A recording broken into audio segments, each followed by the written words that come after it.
Guder, Proper, Odell, Wenzel, Mearstein, and Walthall for Penn State.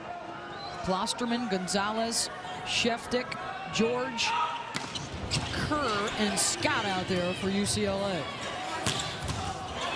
George down the line. Walthall will get to it. Sheftick tips it over. And a point for Penn State. Net violation as Sheftick and Kerr ran into each other.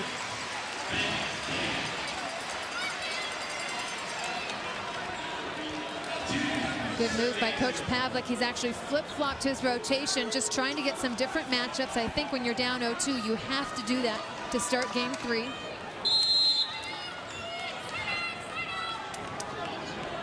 Proper to serve.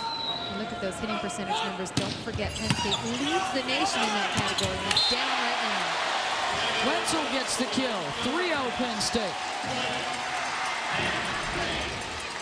This all starts with the great serve, creates the overpass, and Wenzel just takes advantage. That is the ultimate gift. Any hitter loves that because you can pad your stats a little bit with that freebie kill.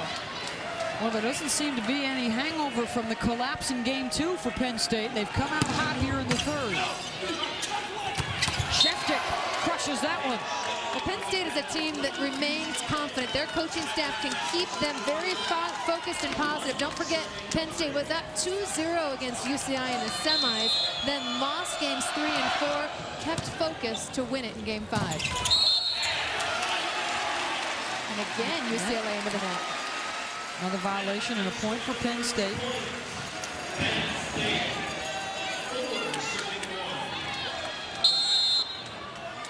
UCLA with the 2-0 lead here in the championship.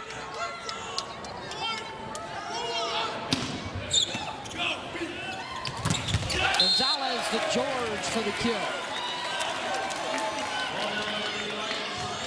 And Penn State fans can take to heart the fact that their best comeback ever in a championship match was pulled off by Penn State when they won their one and only title in '94, and that was against UCLA. Wenzel uses the block for the point. And Penn State back to its game plan that worked so well early in game 1, which is use Wenzel and Guder out of the back row. The theory behind that is run the middle blockers, run a 31 or some kind of decoy attack, get UCLA's middle blockers in the air, and then set the back row with an open net. Klosterman with some help from the net. Point UCLA.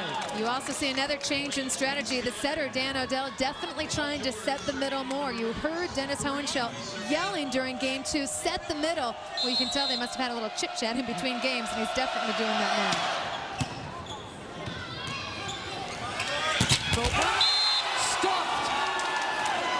Boy, they have been all over that. The UCLA block has done a terrific job with him coming out of the back. Yeah, Penn State's known for its block, but tonight it's UCLA that's been the much better blocking team. Look at the penetration, the pike, a good block. You don't want to swing, and that's exactly how UCLA's doing it. Knocked around, and then Odell finishes at the net. 6'4", Nittany Lions.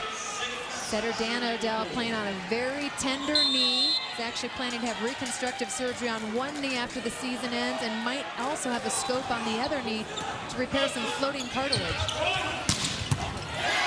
Big swing from Scott gets the kill.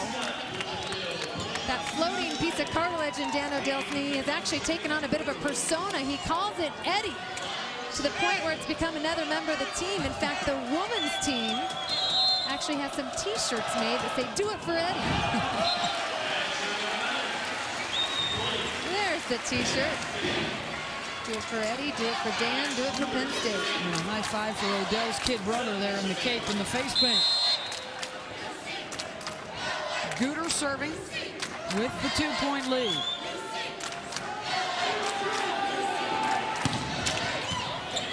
Scoots off the tape. Sheftick. Penn State's there. Proper. That one did not get across.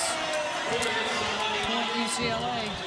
I think right now Penn State's become a little bit too predictable, going to Proper in the back row a few too many times. They need to mix it up to take a little bit of pressure off of Proper. Gonzalez serving. Proper this time tries to tip it. Pancake by George. And then Walpole couldn't get enough of it. Great defense by UCLA. UCLA, one of the best teams at transition, which is taking defense and converting it into offense. There's the pancake. The key to good defense, everybody goes for it, and that's exactly what you see. Great hustle by the Bruins. UCLA has tied it up at 7, looking to close out the match when we come back. What it means to be a part of Bruin volleyball. When I think of UCLA volleyball, I think of the rich tradition. I think of intimidation. Playing for Al Skates. Al Skates. The rich history. The history behind the program. I think of national titles. 18 NCAA titles. And the Bruins looking to grab another one as they have the 2-0 lead and all tied up here in game 3.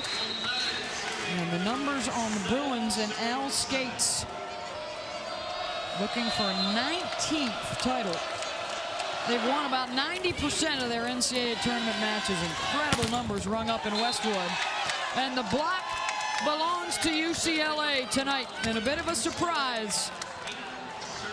It's almost like the Bruins know where the set's going before Penn State does. Every time there's 2 Bruins up, just putting up an impenetrable wall.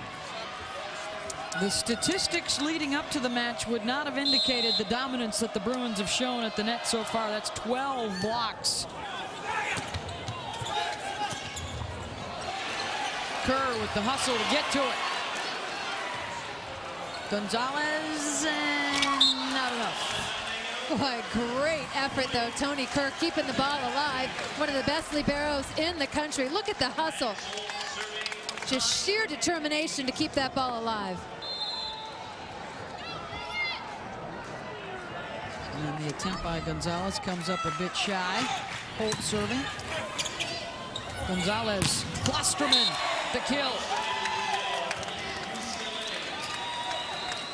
And Tony Kerr playing with a little extra support on the bench. His dad, Walt, actually a volunteer assistant for the second half of the season. Assistant Mike Seeley left the Bruins to go coach the women's team at Hawaii as an assistant under Dave Shoji. So Walt stepped in, and Tony said having Walt on the bench is a huge, huge help. Walt has a special whistle. Once he whistles, Tony looks over and immediately knows what he needs to fix. Walt gives him little tactics and techniques, says he's one of the best technical coaches he's ever known. The UCLA single season digs record this year. He was 4th in the NCAA in digs. Shanked into the crowd, the ace. Well, Matt Proper, that's his second. Unbelievable turn of events. Again, we talk about a smaller UCI team. Proper able to have 22 kills with a .452 hitting percentage. Tonight he's struggled, but quite honestly, I think a large part of it has to do with Penn State's ball control. They haven't passed well enough to excel offensively. Odell looks to Proper, off the block and out. That time the set was a little bit lower, allowed Proper to hit the ball before the Bruin block was in perfect position. This set a little bit lower. UCLA still moving by the time Proper contacts the ball. Timeout called by UCLA. Proper's got Penn State up by a deuce.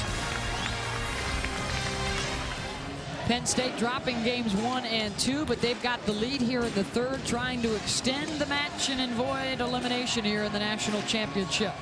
For the latest collegiate scores and news from all NCAA sports throughout the season, log on to ncaasports.com, your online destination for college sports information.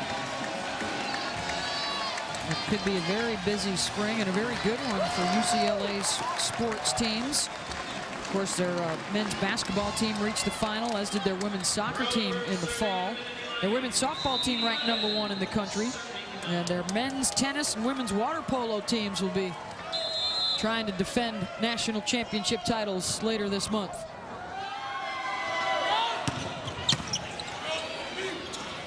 Gonzalez looks to Klosterman, cross court for the kill.